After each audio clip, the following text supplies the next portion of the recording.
శ్రీమాత్రే నమ. జయ గురు దత్తాత్రేయ నమ.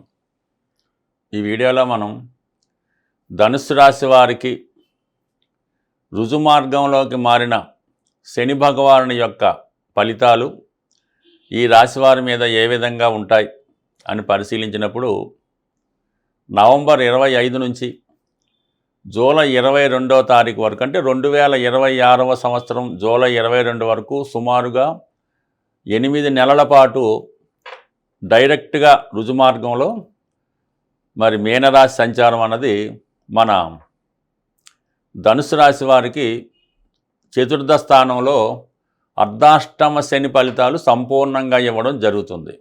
అంటే చతుర్థ భావం అంటే మనకి ఏం చెప్తుందంటే విద్య, వాహనం, స్థిరాస్తులు, మన క్యారెక్టరు, మన యొక్క మనసు, మనశ్శాంతి, ప్రశాంతత ఇవన్నీ కూడా 4వ స్థానం బట్టి ఆధారపడి ఉంటాయి.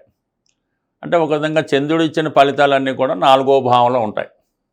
మరి చంద్రుడు ఏదైతే ఎవరికైతే మన ధనుసు రాశిలో ఉంటాడో వారు ధనుసు రాశికి 4వ స్థానంలో శని భగవానుడు సంచరించడం వల్ల, అంటే గతంలో కూడా ఉన్నప్పుడు కూడా వక్రగమనంలో ఉండడం వల్ల ఒక 3-4 నెలల పాటు కొంతవరకు 3వ స్థాన ఫలితాలు ఇవ్వడం వల్ల కొన్ని మిస్టేక్స్ సరి చేసుకోవడానికి, కొన్ని వ్యవహారాలు మనం ఊగిసలాడుతూ ఉంటాయి. ఏదో ఇల్లు కొందామా వద్దా, ఈ చదువు కాలేజీలో ఈ కాలేజీలో చేరదామా ఆ కాలేజీలో చేరదామా, లేదంటే ఈ వాహనం కొందామా ఆ వాహనం కొందామా, ఇల్లు ఎక్కడ కొందాం, ఈ సందిగ్ధంలోనే కాలయాపన జరుగుతూ వచ్చింది.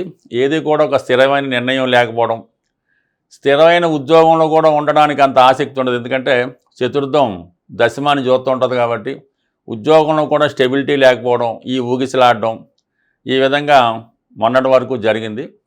ఇప్పుడు రుజుమార్గంలో ఉన్నటువంటి శని భగవానుడు మరి ఇదే మీనరాశిలో 8 నెలల పాటు ఉన్నప్పుడు ఈ రాశి వారికి ఎటువంటి ప్రభావం రావుతుందంటే ప్రస్తుతం ఏవైతే మనం ఇవి అనుకున్నామో వాటిలో ఖచ్చితమైన నిర్ణయంకి రావడం జరుగుతూ ఉంటుంది. ఒకటేంటంటే గృహం, మనకు ఒక చోట ఏదన్నా ఉంటే ఇల్లు, స్థిరాస్తి, అది అమ్మేసి వేరొక చోట కొనడం జరుగుతూ ఉంటుంది.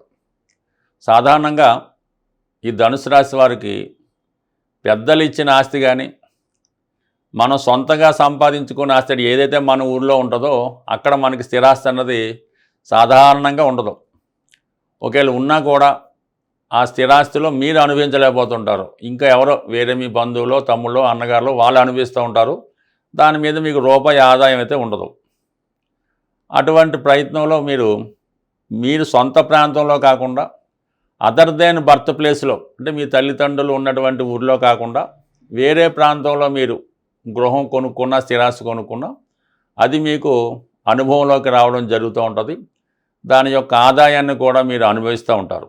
ప్రస్తుతం మీరు ఒక చోట స్థిరాస్తి అమ్మి వేరొక చోట స్థిరాస్తి కొనడానికి అవకాశం ఉన్నది. అలాగే ఉద్యోగరీత్యా స్థిరంగా ఒక చోట ఉండడానికి, ఒక ప్రాంతం నుంచి ఒక ప్రాంతం మారడానికి అవకాశం ఉన్నది. అలాగే మీరు కొత్తగా వ్యాపారం ప్రారంభించాలన్నా, ఒక ఆఫీస్ పెట్టుకోవాలన్నా, అలాగే ప్రస్తుతం ఉన్న చోట కాకుండా వేరే చోటకి కూడా బ్రాంచ్ పెట్టాలన్నా ఇది అవకాశం అది ఉంటుంది. అయితే ఇప్పుడు మీరు చేయవలసిందా ఏంటంటే టైం మెయింటెనెన్స్ చేయవలసి ఉంటుంది. మన ఇష్టం వచ్చినప్పుడు రావడం, ఇష్టం వచ్చినప్పుడు క్లోజ్ చేయడం, ఈ విధంగా కాకుండా ఒక పర్టికులర్గా క్రమశిక్షణగా ఈ టైం టు ఈ టైం ఇక్కడ, ఆ టైం టు ఆ టైం అక్కడ, ఆ విధంగా సెట్ చేసుకుంటే 100% మీరు వృత్తిలో బాగా రాణిస్తారు.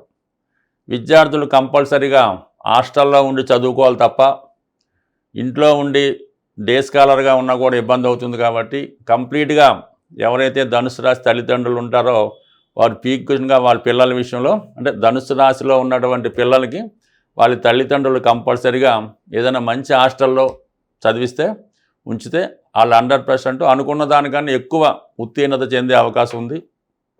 అలాగే కొంతవరకు ఏదైనా ఉద్యోగపరంగా చాలా వరకు అనుకూల పరిస్థితులు రావడం జరుగుతుంది. అయితే ప్రతి విషయంలో కూడా ఏదో ఒక మనస్పర్ధలు, ఇంట్లో వాళ్ళు వ్యతిరేకించడం, ఎవరో ఒకరు బాధపడడం జరుగుతూ ఉంటుంది. ఇదే మీకు ఏదో ఉద్యోగం వచ్చింది, కంప్లీట్గా మీరు కొంతకాలం పాటు లండనో యూఎస్ఓ వెళ్ళవలసి ఉంటుంది. ఆ ఇంట్లో మీకు మీ మదరో, మీ యొక్క అమ్మమ్మ గారో విపరీతంగా బాధపడుతూ మిమ్మల్ని అడ్డుకునే ప్రయత్నం చేస్తారు, వెళ్లకుండా చేస్తుంటారు. కొన్ని సందర్భాల్లో ఫాదర్ కూడా ఈ విధంగా చేయొచ్చు. అందువల్ల కొంత స్వేచ్ఛ అన్నది జాతకుడు కోల్పోవడం జరుగుతుంటుంది. అది ఏ వయసులో ఉన్నా కూడా, ఇంచుమించుగా మీరు చిన్నప్పటి నుంచి ఎంత వయసు ఉన్నా కూడా మీ నిర్ణయం మీరు తీసుకోకుండా ఎవరో ఒకరు ఈ విధంగా సెంటిమెంటల్గా మిమ్మల్ని ఇబ్బంది పెట్టడం, ఆఫ్ చేయడం కూడా జరుగుతూ ఉంటుంది.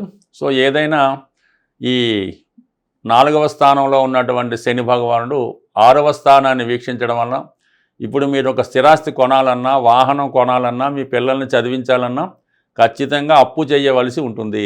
అప్పు చేసి మీరు అటువంటి వస్తువు కానీ వాహనం కానీ కొనవలసి ఉంటుంది.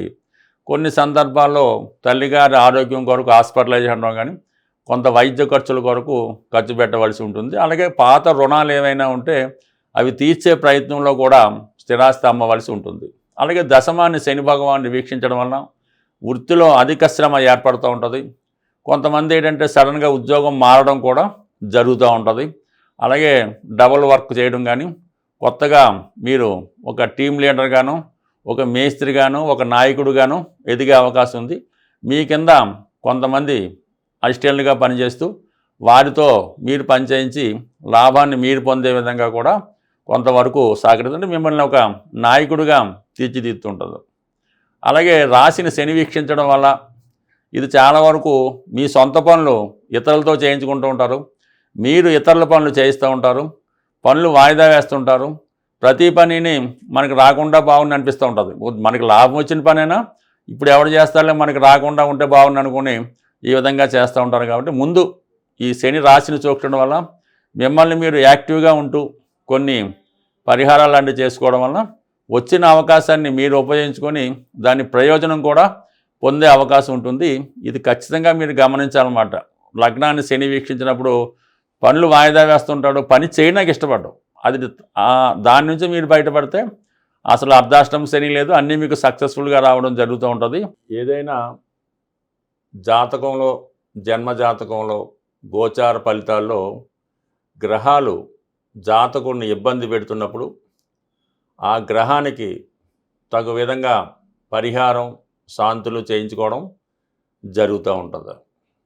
ఒకప్పుడు గ్రహాలకి జపాలు అవి చేసి దానం అది ఇవ్వడం అది ఇతరుల ద్వారా చేయించడం జరుగుతూ ఉండేది. కాలగమనంలో అంత నిష్ఠాతులైనటువంటి పండితులు లేకపోవడం వల్ల అది పెద్దగా నెమ్మదిగా ఆ ఆచారం అనేది తగ్గడం జరిగింది. ఈ నవీన కాలంలో ఎవరికి వారు స్వతంత్రంగా చేసుకునే పరిహారాలే బాగా పనిచేయడం జరుగుతూ ఉంటుంది. కొంతవరకు దానాలు అవి చేయడం వల్ల కూడా పరిహారాలు అన్నవి న్యూట్రల్ అవ్వడం జరుగుతూ ఉంటుంది. అంటే ఏదైనా మనం చేసుకున్న దాన్ని బట్టి ఉంటుంది. అన్ని గ్రహాల్లో కల్లా శని భగవానుడు పెట్టే ఇబ్బందులు అలాగే ఉంటాయి. అతని పరిహారం కూడా చాలా సింపుల్గా ఉంటుందన్నమాట. అసలు ఒక రూపాయి ఖర్చు లేకుండా శని భగవానుడికి మనం పరిహారం చేసుకోవచ్చు. ఆ పరిహారం అంటే శని ఎలాగైతే నెమ్మదిగా సంచరిస్తుంటాడో పరిహారం కూడా నెమ్మదిగా ఫలితాన్ని ఇస్తూ ఉంటుంది. ఆ పరిహారాన్ని మీరు ఎప్పుడూ చేస్తూ ఉండాలి. ఏదో కొన్నాళ్ళు చేసి మానేస్తే కుదరదు. అది ఎప్పుడూ చేస్తూ ఉంటే దాని యొక్క ప్రభావం మీకు ఉంటుంది. శని యొక్క నెగిటివ్ ప్రభావం తగ్గి పాజిటివ్ ప్రభావం మీ మీద పడుతూ ఉంటుంది. చాలా అందరికీ తెలుసు, శని భగవానుడు యొక్క ఆహార పదార్థాలు నువ్వులు శనికి చెందినవి. కాబట్టి శని భగవానుడికి ఏదైనా ఒక మీ యొక్క జన్మ నక్షత్రానికి అది శని ప్రభావం ఉన్నప్పుడు మీ జన్మ నక్షత్రం రోజున కానీ, మీ జన్మ నక్షత్రానికి 6వ తార సాధన తార రోజు కానీ, అది కూడా శనివారం అలాగొచ్చినప్పుడు శివాలయంలో ఉన్నటువంటి శని భగవానుడికి, అంటే మిగతా చోటని కాదు, అది ఎక్కువ ఫలితం ఇస్తూ ఉంటుంది. శివాలయంలో ఉన్నటువంటి శని భగవానుడికి విధి విధానంగా 8 సంఖ్య వచ్చేలాగా 800 గ్రాములు తైలాభిషేకం చేసుకోవచ్చు. సో అలాగే నువ్వుల దానం, పూజా కార్యక్రమాలు చేసుకోవచ్చు. అయితే శని భగవానుడికి పరిహారం చేస్తున్నప్పుడు చాలా నిడారంభరమైన జీవితాన్ని గడుపుతూ ఉండాలన్నమాట. ఆ రోజంతా కూడా ఆహారంలో ఆయిల్తో చేసిన తినకుండా, వీలైతే ఆ ఒక్కరోజు కింద అంటే సాపాది వేసుకొని సింపుల్గా పడుకొని మిగతా విషయాలకి దూరంగా ఉండాలన్నమాట. కాపురానికి దానికి దూరంగా ఉంటూ ఆ ఒక్కరోజు జాగ్రత్తగా ఉంటే శని బాగా పనిచేస్తుంది. ఇవి చేయలేని వారు సూర్యోదయానికి ముందే లెగిసి కాలకృత్యాలు తీర్చుకొని ఒక 20 నిమిషాల పాటు, అంటే ఏజ్ని బట్టి పెద్దవాళ్ళు ఒకలాగా, చిన్నవాళ్ళు ఒకలాగా, ఇంచుమించు ఒక 40 నిమిషాలు మీరు క్విక్ వాకింగ్ కానీ, రన్నింగ్ కానీ, జంపింగ్ కానీ చేయడం వల్ల కంప్లీట్గా శని యాక్టివేట్ అవ్వడం జరుగుతూ ఉంటుంది. నెంబర్ 2, మీ ఇంట్లో పెద్దవాళ్ళు, వృద్ధులు ఎవరన్నా ఉంటే వాళ్ళు కొద్దిగా సేవ చేసి వాళ్ళ అవసరాలు తీర్చి వారిని చిన్న చిన్న పనులు చెప్పినప్పుడు అవి చేస్తూ ఉండాలి. 99% ఇంట్లో పెద్దవాళ్ళు ఉన్నప్పుడు వాళ్ళు చిన్న అవసరాలు కూడా, ఒక ట్యాబ్లెట్ తెచ్చి పెట్టమన్నా కూడా ఆ ఇంట్లో ఎవరు కూడా తేడాకి ఇష్టపడరు. వాళ్ళే పాపం ఎవరినో బతిమాలు వాళ్ళే వెళ్ళి తెచ్చుకుంటూ ఉంటారు. అలా కాకుండా వాళ్ళ అవసరాలకి ఒక మంచినీళ్ళు ఇవ్వటం, ఒక ట్యాబ్లెట్ తెచ్చిపెట్టడం, ఈ విధంగా పెద్దవారికి సేవ చేయడం వల్ల కంప్లీట్గా మీకు శని భగవానుడు ఆశ్రయిస్తాడు. కొద్దిగా అవకాశం ఉన్నవాళ్ళు, ఇది బాగా చలికాలం కాబట్టి ఎవరైతే ఇబ్బంది పడుతుంటారో ఈ రోడ్డు పక్కన పడుకునేది ఉంటుంటారు, అటువంటి వాళ్ళకి మంచి రగ్గు కానీ, కాళ్ళకి చెప్పులు కానీ ఇవ్వడం వల్ల శని భగవానుడు మీకు సంతోషించే అవకాశం ఉంది. అలాగే ఇది మనకు అనాశరణాలు ఉంటాయి, లేదంటే చిన్న పిల్లలు చదువుకునే హాస్టల్స్ ఉంటాయి కదా, కొన్ని హాస్టల్స్ ఉంటాయి. ఆ హాస్టల్లో పిల్లలకి ఏం చేస్తారంటే, మీరు ఈ స్టీల్ ప్లేట్లు, వాళ్ళు భోజనం చేసే స్టీల్ ప్లేట్లు వాళ్ళు భోజనం చేసే సైజులో స్టీల్ ప్లేటు, ఒక స్టీల్ గ్లాసు, అలాగే ఒక స్టీల్ బౌలు సెట్ అంతా కలిపి ఒక 100-150 రూపాయలు రావచ్చు. అది మీ ఓపిక ఉంటే ఈ అనాథ శరణాలయాలు, వృద్ధాశ్రమాల వాళ్ళకి ఈ స్టీల్ ప్లేట్లు డొనేట్ చేయడం వల్ల, వాళ్ళు అందులో భోజనం చేయడం వల్ల మీకు చాలా మంచి ఫలితం రావడం జరుగుతూ ఉంటుంది. లేదంటే ఇంకా బెటర్ రెమెడీ, చాలా కొద్ది రోజుల్లోనే, ఒక వారం రోజుల్లోనే మీకు పరిహారం కావాలంటే, ఇప్పుడు ఈ అన్న సంతర్పణలు అవి జరుగుతుంటాయి, లేదంటే ఏదన్నా టెంపుల్స్లో బాబాగారి టెంపుల్ అది రోజు అన్నదానం జరుగుతుంటుంది. అక్కడ ఈ భోజనాలు చేసిన బట్టే వాళ్ళ తాలూకా ప్లేట్లు కలెక్ట్ చేసి శుభ్రంగా వాటిని మీరు క్లీన్ చేయాలి. శుభ్రంగా క్లీన్ చేసి మళ్ళీ అవసరానికి అక్కడ పెట్టడం వల్ల, ఇంకోటి ఏంటంటే, ఈ టెంపుల్స్ వాటి దగ్గర తిరణాలు జరిగేటప్పుడు ఈ చెప్పుల స్టాండ్ ఒకటి తీసుకొని, అంటే మీరు ఒక ప్లేస్ అన్నా పెట్టుకోవచ్చు, వాళ్ళు నేను చెప్పుల స్టాండ్లో అన్నా మీరు సేవ చేయవలసి ఉంటుంది. ఆ చెప్పులు పెట్టడం, మళ్ళీ వచ్చిన వెంటనే ఇవ్వడం, అంటే డబ్బులు గట్టా తీసుకోకుండా ఈ చెప్పుల స్టాండ్ దగ్గర సేవ చేయడం వల్ల, అంటే మనకి ఈ బాబా గారు ఉన్నప్పుడు, అంటే పుట్టపర్తి సత్యసాయిబాబా గారు ఉన్నప్పుడు వాళ్ళు వాలంటీర్లు ఈ చెప్పుల షాప్ దగ్గర ఉండడానికి పోటీ పడుతూ ఉండేవారు. ఎక్కడికి వెళ్ళినా కూడా వాళ్ళు ముందు ఉంటామనేవారు. ఎందుకంటే దాని ఫలితం అనేది మీకు చాలా ఎక్కువగా మీకు కనబడుతూ ఉంటుంది. అందువల్ల ఏంటంటే, ఇవి చిన్నతనం అనుకోకుండా ఈ కార్యక్రమాలు చేయడం వల్ల చాలా, అసలు ఆ పేరు మనం అనకూడదు, అంత దరిద్రంలో ఉన్నవారు కూడా ఈ సేవ చేయడం వల్ల కొద్ది రోజుల్లోనే మీరు దాని నుంచి బయటపడతారు. ఇంకా అనేకమైనటువంటి సేవలు ఉంటుంటాయి, అవి వీలున్నప్పుడు మనం చర్చిద్దాం. ఇవి సింపుల్గా కూడుకున్న సేవలు కాబట్టి ఇదొకసారి ప్రయత్నం చేసి చూడండి. మీకు 24 అవర్స్లోనే ఫలితం అన్నది ఖచ్చితంగా వస్తుంది. రాసి పెట్టుకోండి. స్వస్తి.